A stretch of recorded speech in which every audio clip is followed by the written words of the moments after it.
a ready match for any of the categories,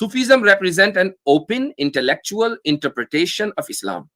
Sufi influence over school curricula, norms, and cultural life should be strongly encouraged in countries that have a Sufi tradition, such as Afghanistan or Iraq, through its poetry, music, and philosophy.